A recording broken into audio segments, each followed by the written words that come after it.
രാജ്യത്തെ ഓഹരി വിപണികൾ റെക്കോർഡ് തിളക്കത്തിലാണ് ഇന്ന് വ്യാപാരം അവസാനിപ്പിച്ചത്. ക്ലോസിംഗിൽ സെൻസെക്സ് 1196 പോയിന്റും നിഫ്റ്റി 369 പോയിന്റും ഉയർന്നു. ബാങ്കിംഗ്, ഓയിൽ, ഓട്ടോ ഓഹരികളുടെ കുതിപ്പിലാണ് വിപണികൾ ഇന്ന് റെക്കോർഡ് ക്ലോസിംഗിലെത്തിയത്. വ്യാപാരാന്ത്യത്തിൽ സെൻസെക്സ് 75,418ലും നിഫ്റ്റി 22,967 പോയിന്റിലുമായിരുന്നു. റെക്കോർഡ് നേട്ടത്തിനു പിന്നിൽ നിരവധി കാരണങ്ങളുണ്ടെന്ന് വിദഗ്ധർ വിലയിരുത്തുന്നു. തെരഞ്ഞെടുപ്പ് ഫലം വരുന്ന ദിവസം മുതൽ വിപണികൾ റെക്കോർഡ് കുതിപ്പിലായിരിക്കുമെന്ന പ്രധാനമന്ത്രി നരേന്ദ്രമോദിയുടെ വാക്കുകൾ നിക്ഷേപകർ അക്ഷരാർത്ഥത്തിൽ ഏറ്റെടുക്കുകയായിരുന്നു. ആഭ്യന്തര നിക്ഷേപകർ ഓഹരികൾ വാങ്ങിക്കൂട്ടിയത് വിപണിക്ക് ഇന്ധനമായി.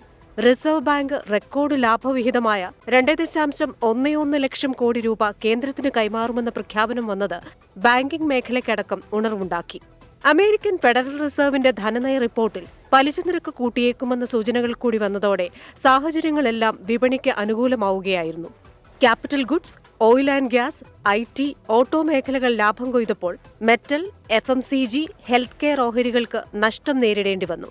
കഴിഞ്ഞ ദിവസമാണ് ഇന്ത്യൻ ഓഹരി വിപണിയുടെ മൂല്യം 5 ലക്ഷം കോടി ഡോളർ കടന്നത്. വെറും 6 മാസത്തിലാണ് വിപണി മൂല്യം 1 ലക്ഷം കോടി ഡോളർ കടന്നത്. വരും ദിവസങ്ങളിൽ ഇന്ത്യൻ വിപണികൾക്ക് നല്ല കാലം പ്രവചിക്കുകയാണ് വിദഗ്ധരും. Financial desk, 24.